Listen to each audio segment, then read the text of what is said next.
Hi everyone, and welcome to our discussion today on this topic, which is cost of property, plant and equipment. Guys, we know that the standard requires us to do the initial measurement of property, plant, equipment. So let's make it as PPE. We're saying that the initial measurement of PPE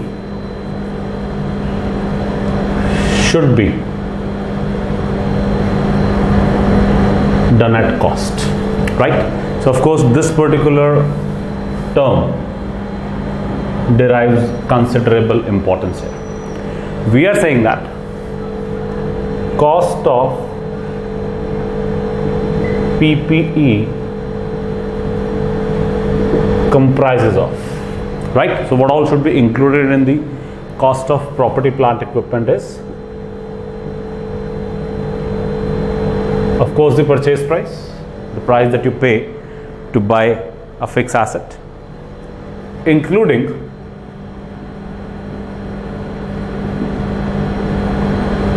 import duties and taxes,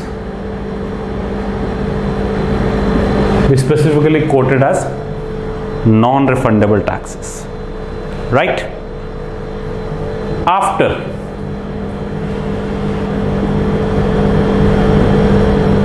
deducting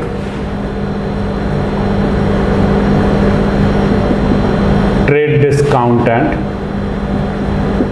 rebates. This is one part. Of course, we're going to spend a lot of time understanding these components in detail and the relevance of these phrases or terms in terms of why these are specifically mentioned like this, right?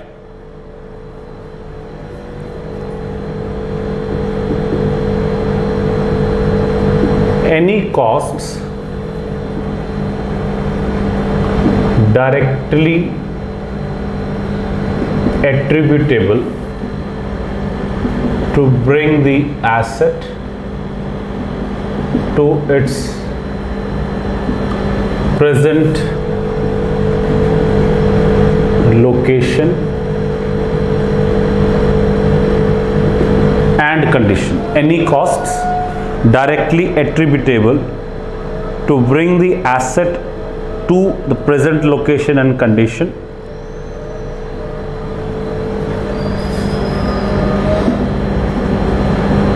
to be able to operate or use it in the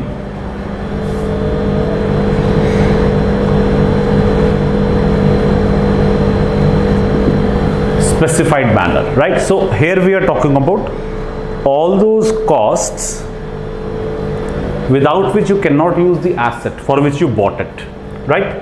So here we use the specified manner also as,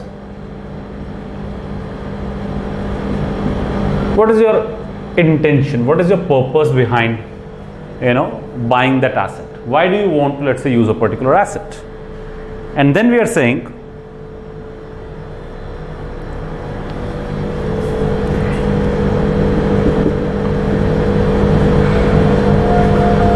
present value of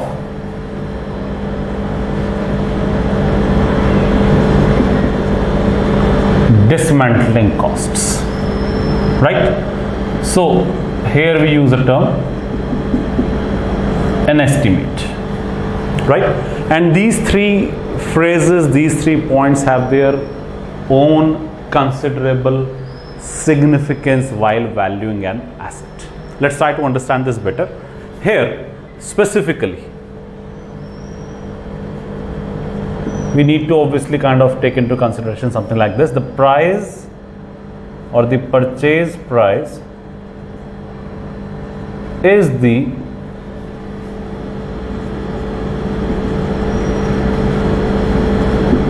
cash equivalent price, right?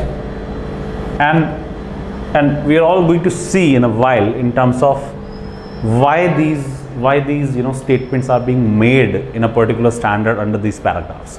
Why is it essential for the preparers of the standards to really make a note of points like a trade discount, import duties, non-refundable taxes, directly attributable cost, intended purpose, dismantling cost, cash equivalent price. All these things are the key consideration to show the asset in the books on day one, right? So here we are of course talking about the initial measurement, where we say at what price do you show the asset in the books of accounts on day one. When you have recognized an asset, what is the debit you do for that particular asset here, right? Let's have a look at it one by one, individual points, where we talk about the cost of property, plant and equipment, right? So what is it all about, the cost? We are saying the first point, the purchase price including import duties and non-refundable taxes after deducting trade discounts and rebates. Put it like this: company X, Indian company, imports a machine for $10,000, right? The day machine arrives at the company X's premises,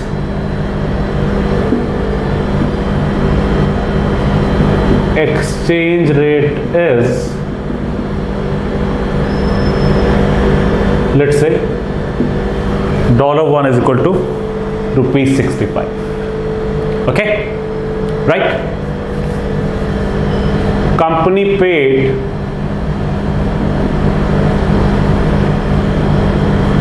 import duty of rupees 100,000. Okay, so INR 100,000.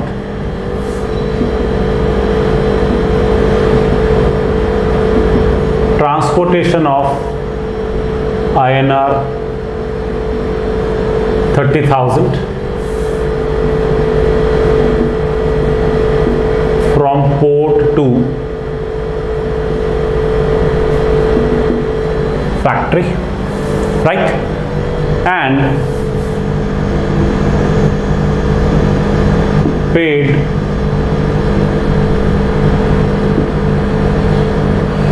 loading charges of INR 5,000.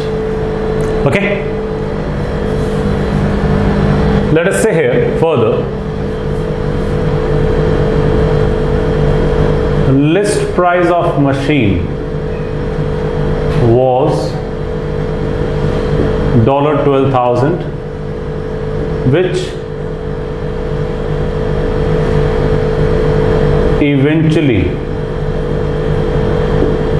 was settled for $10,000. Okay, so what we are saying here with respect to the first point here is, we are looking at 2 or 3 things here. One is, you bought this for $10,000, you're given an exchange rate on a particular date, you're given the import duties, okay, and there is some discount also available. So the original price was 12, but you negotiated, you got some bargain, and you eventually paid only $10,000, right? Around these lines, of course, you're looking at these relevant points.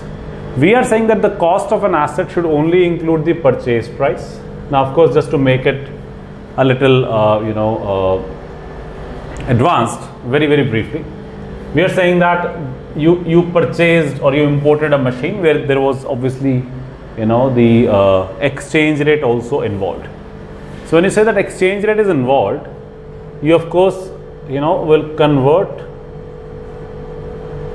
the rate on the date of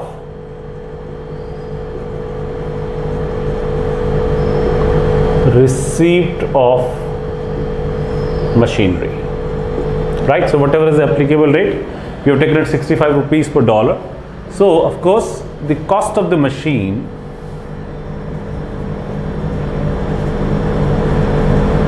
as per point 1 should include purchase price of, in terms of INR, 6,50,000, import duty of 100,000, right? Of course, your trade discount of $2,000 is ignored here, right? Yeah, you cannot say that you bought the machine for 12 and you earned an income of 2,000, right? You bought a machine for $12,000 and you earned an income of $2,000, because if I do that, I'm probably saying my accounting as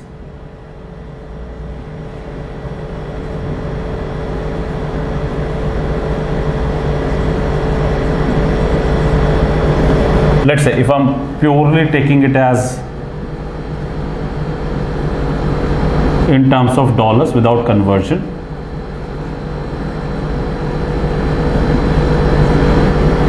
right?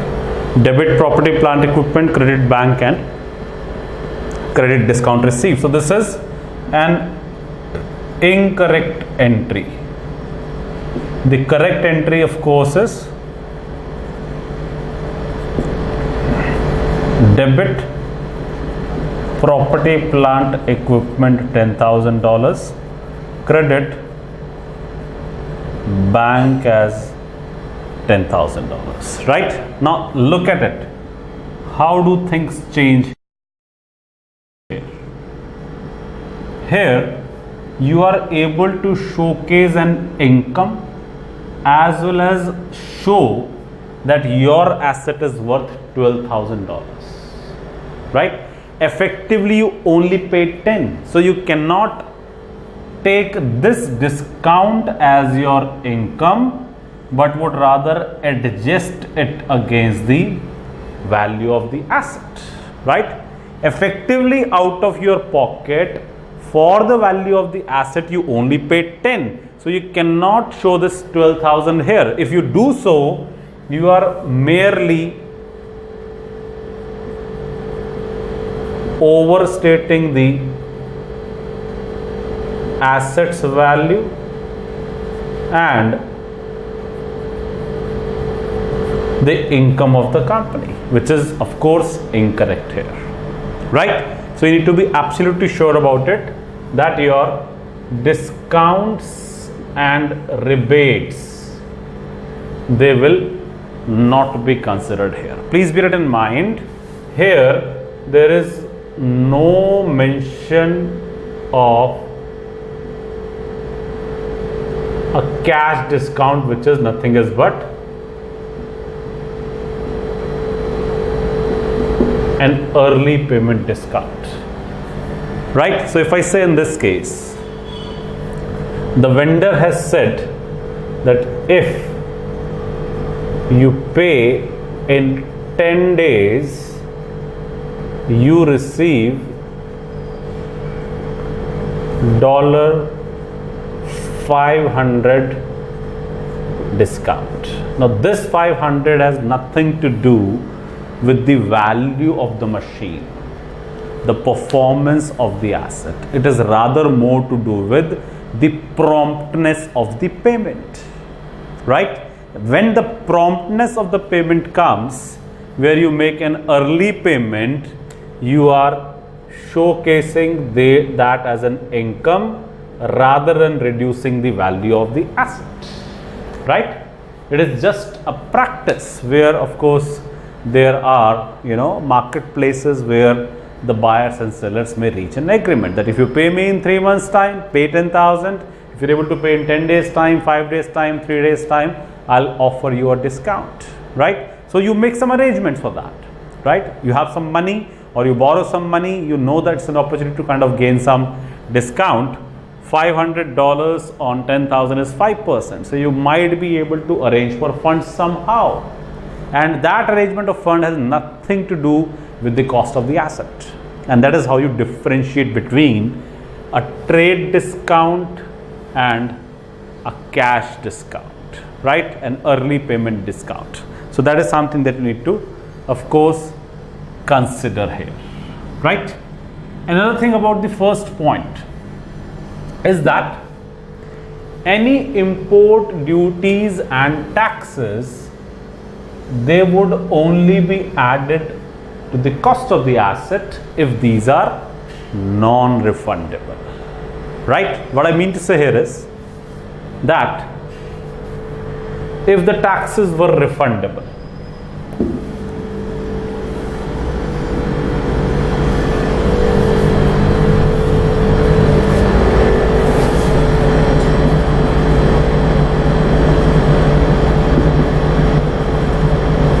if these were refundable taxes, let's say I'm paying an import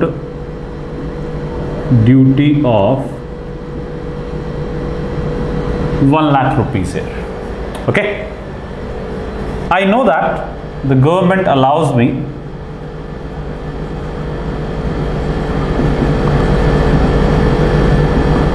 recover the duty from customers later, right? Or maybe the government will give me the rebate again, back in form of some drawbacks, duty drawbacks and things like that, okay? So if I say that I'm paying any taxes which would be refunded back to me later, effectively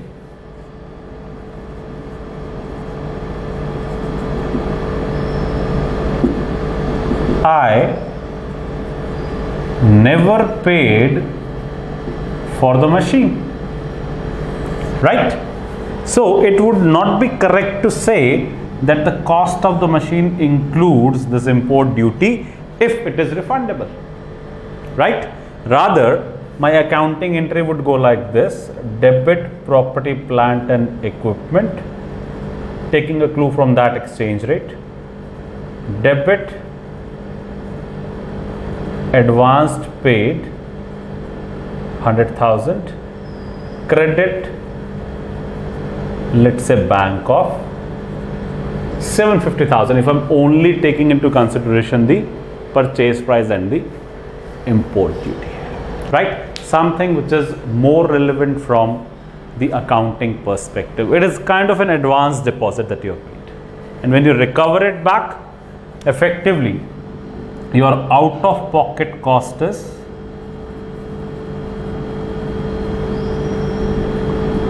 nil, and that is where, of course, you do not add it to the cost of the asset, because if you do that, you are again overstating, you again are expected to be, or you are assumed to be overstating the value of your asset, right? So that is not permitted. So first line says that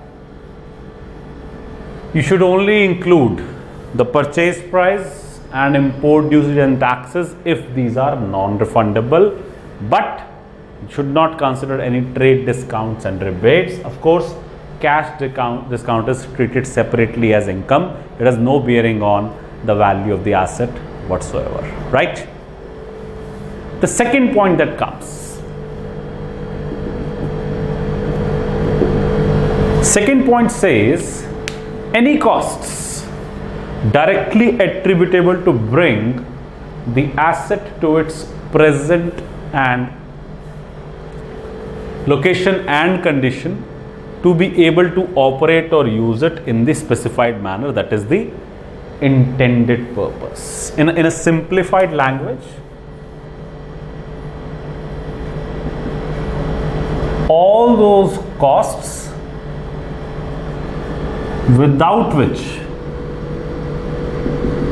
the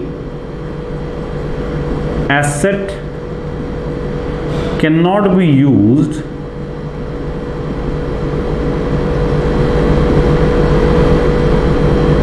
for its intended purpose, right? All those costs without which the asset cannot be used for its intended purpose. Let's try to understand this one. We are saying that company XY bought an old building with an intention to demolish it and construct a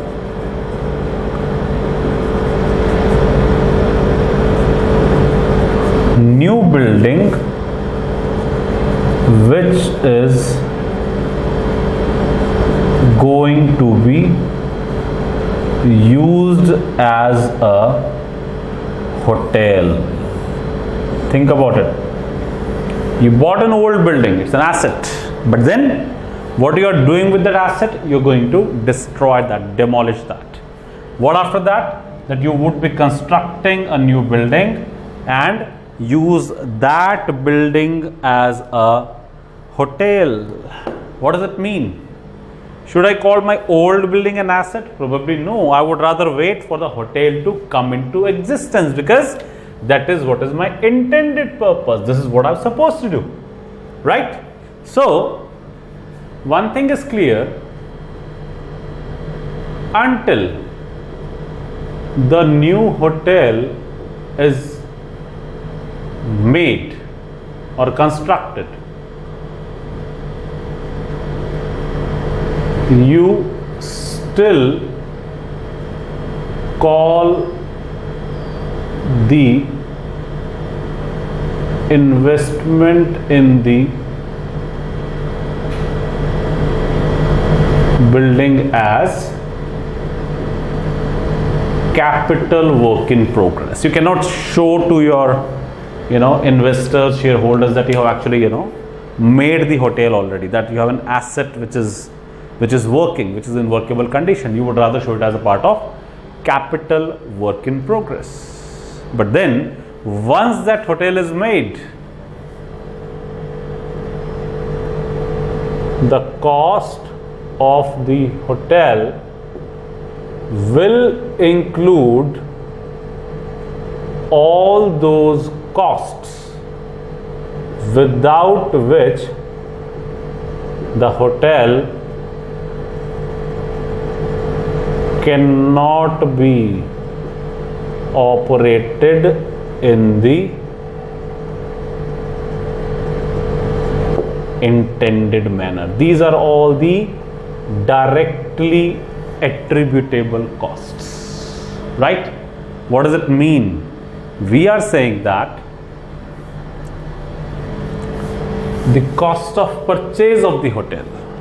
So I think I can remove this part now.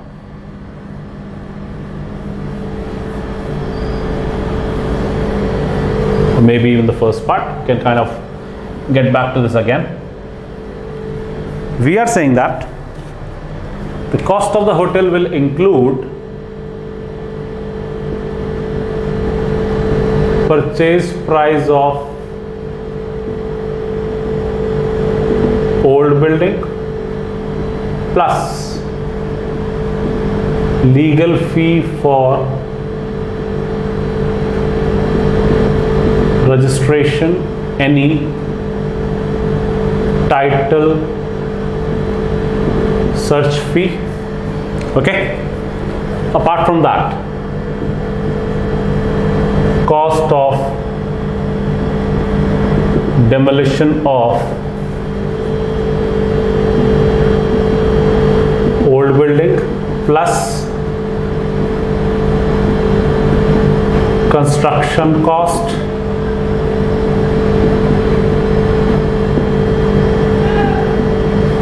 finishing cost of hotel. right? These are all going to be a part of the cost of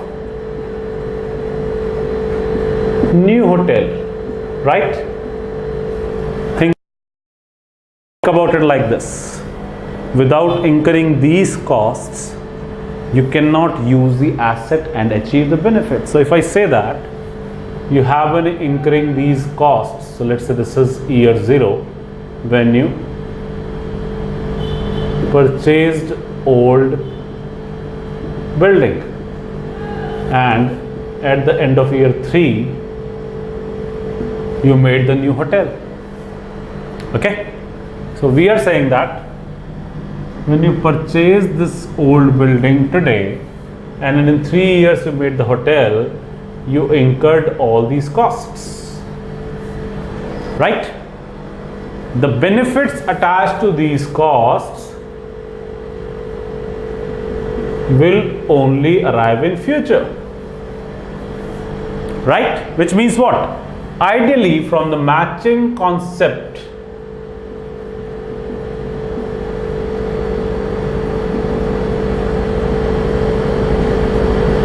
these costs should be charged at around the same time when the benefits are realized, right? And these would be charged in form of depreciation, right? So all we are saying is, once this hotel is ready, we would be estimating the life of this hotel. For how many years is this hotel going to stay? For how many years will the benefits continue to come? And whatever costs those have been incurred so far to make this hotel, in the condition as per the intended purpose, they would now be charged to the P&L in form of depreciation, right? So the second point is a wiser point, really takes into consideration a lot of costs, all depending upon what kind of asset is being purchased and what kind of costs are associated with respect to the intended use of the asset, right? So we are saying that all these costs would be added to the cost of the asset as per the intentions, okay, right? So that is something which is being referred to in this paragraph, second point of your cost of the asset. The third point is a little more complicated, but again makes a lot of sense. The third point says the present value of dismantling costs. Estimate that, right? And before I go into this third point, this particular point also has a significant consideration. The purchase price is nothing else but the cash equivalent price. Think about it like this. You're thinking of buying a car. So option 1, that you can pay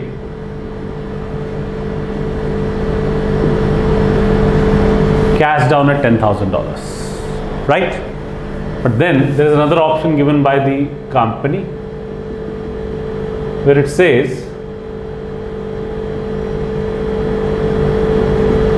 look at 1 year EMI and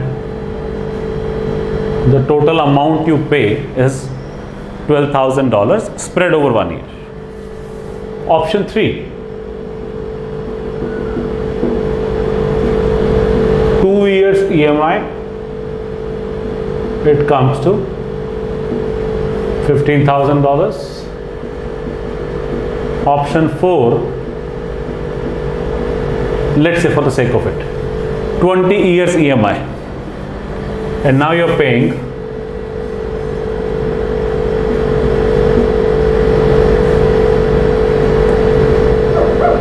let us say $60,000 here.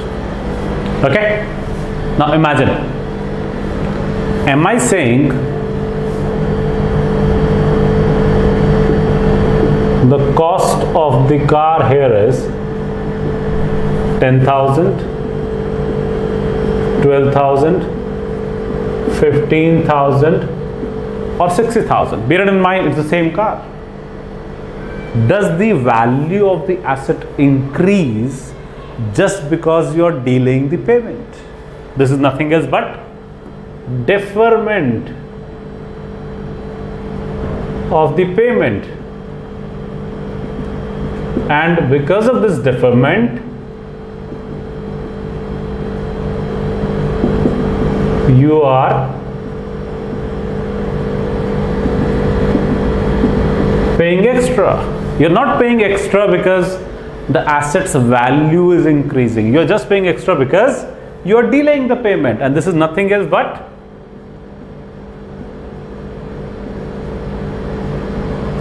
time value of money, and that attracts nothing else but finance cost, which is more of a P&L stuff here rather than the balance sheet stuff. Which means what?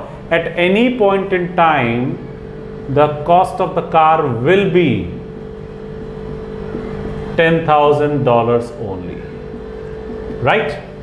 What that brings me to the point is that the purchase price is nothing else but the cash equivalent price. Look at the present value of the payments that you're making. If you're a customer, or if your supplier provides you an option to delay the payment and he wants to charge something extra for that, that extra is not added to the cost of the asset, right? Something that you want to consider at this point in time. And this is the same thing which comes in here for the point number 3, where we talk about dismantling costs, right? Let's try to understand where does this dismantling cost arrive in real situations, right? Let us say that you are a company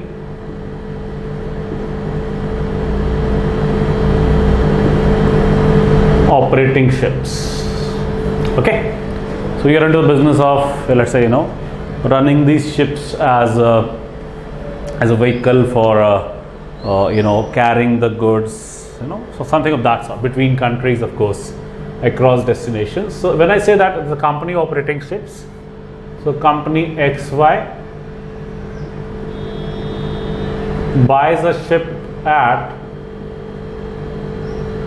$400 million. Okay, I'm not too sure about the pricing, but I'm just assuming it's a good ship. Think about, like, you are a company which runs ships as cruise, right? So there's more easier examples around available around us, right? Let us say that further, the expected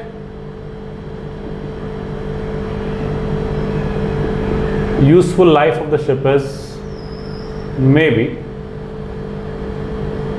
it's 40 years. Okay, right?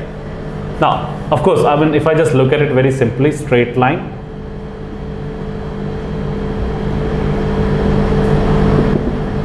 method, my annual depreciation is 400 by 40, which is $10 million, right? Now think about it like this. What happens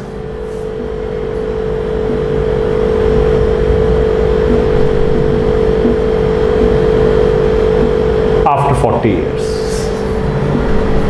What will you do with the ship? And specifically knowing that there is no economic use available for you, with respect to the use of ship. The ship's life is over. What do you do? Can you just leave the ship, on its own in the sea? Okay, now today 40 years are gone, so let me just abandon this ship, right? You don't do that. For that matter, you cannot do that. You cannot abandon the ship, as there are regulatory requirements attached to the safe dismantling of the ship. And even when you bought the ship, you had a legal obligation to safely dismantle the ship, right? So what you are saying is, post 40 years you are supposed to dismantle this ship. You don't have a choice, right? So you know that if this is my Y0 and this is where I bought the ship, it would never look like a ship here, by the way. It doesn't even look like a boat. So at the end of year 40, you know that you are supposed to dismantle this ship, right? Now one question is, can you use the ship? Can you use the ship without dismantling? Are you even allowed to use the ship? And you're saying that, okay, after 40 years I might not want to dismantle. You don't have a choice. Which means what? That this dismantling is as good as directly or as good as a directly attributable cost to be able to use the ship for its intended purpose without incurring these dismantling costs. Can you use the ship? The answer is no, which means that it becomes a directly attributable cost. And if that happens, we are saying that this should be added to the cost of the ship, right? So what do? On this date, you make an estimate of the dismantling costs. When are you paying those? Post 40 years, right? So let us say I bought this ship for $400 million. After 40 years, I need to safely dismantle it. I assume that I probably am incurring $100 million at the end of 40 years. I'm going to incur $100 million here. Here I've already spent $400 million, right? So does it mean that this 100 million is required to get added to 400 million? Again, no, because there is a time gap, 40 years of time. I have a liability, I have a legal obligation to dismantle the ship. But then, is the liabilities valued today 100 million? The answer is no. We are looking at the present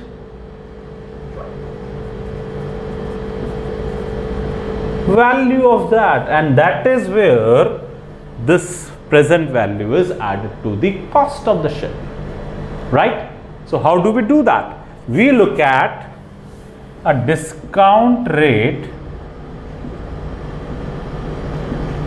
applicable to the company, right?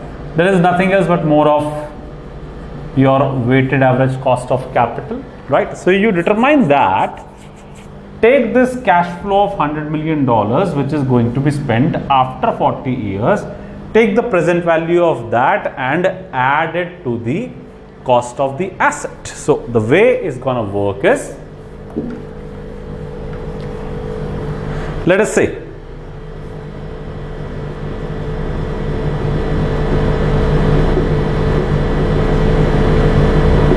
let's say I paid 400 million through bank credit,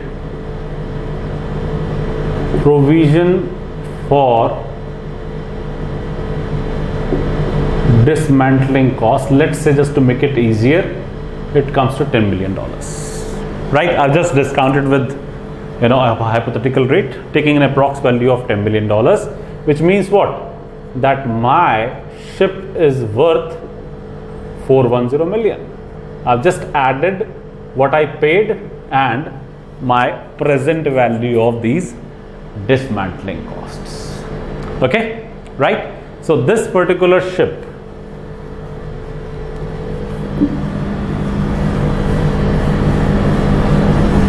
is depreciated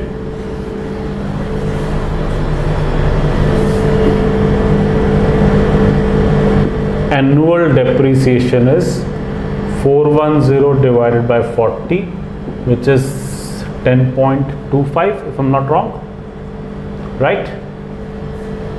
Okay, my provision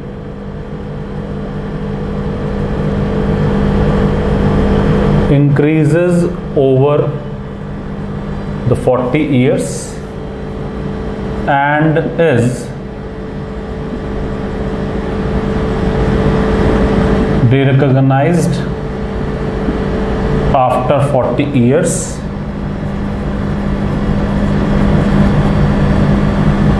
through the payment, right? This increase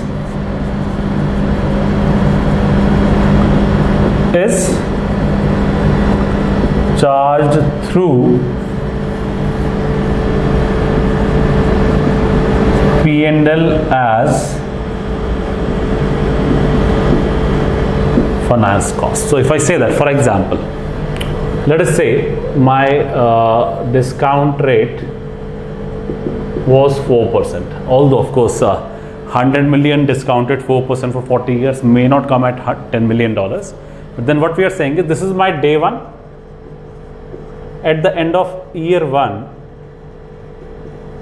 my finance cost will arise, which is 10 million provision into 4% credit. Since I'm not paying it yet, so my provision will increase by the same amount. The next year, so end of year 2, if the discount rate remains the same, debit finance cost 10 million plus 4%. This is further multiplied by 4%. This is accumulating over these 40 years over a period of time like this, right? Of course, the provision is getting credited over a period of time with the same amount to bring into the accounting impact of that dismantling cost. This particular statement means that after these 40 years are over, I will settle that provision of 100 million through a payment, right? Here one basic assumption is made, is that whatever we estimated about the provision, whatever we calculated about the discount rate remains the same, right? Which is in reality not possible. So that is something which is going to be considered, but that is not again our worry, because we are still talking about the initial measurement of the cost of an asset, right? So that is something that we wanted to cover through the paragraph given in the standard, which mentions that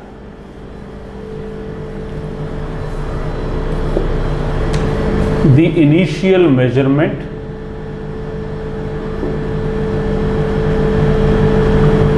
of PP is done at cost, right? The cost includes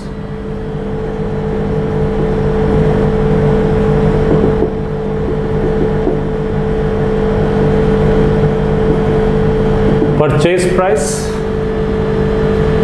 including import duties and taxes that are non-refundable, after ignoring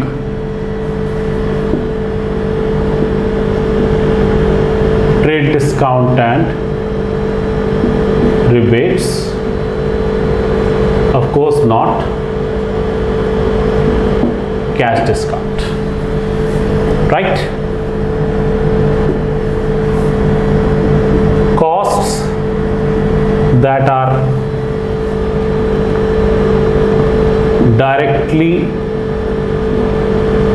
attributable to bring the asset to the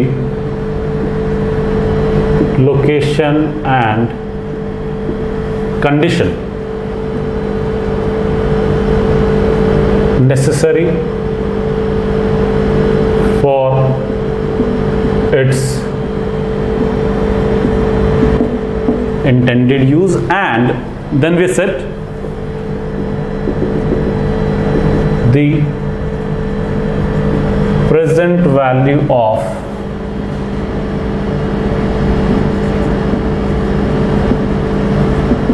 dismantling cost. Please bear in mind, these need to be obligatory in nature. If I have a choice not to dismantle, or if I have a choice to dismantle, this particular cost cannot be added to the cost of the asset then, right? And then we are saying the purchase price is the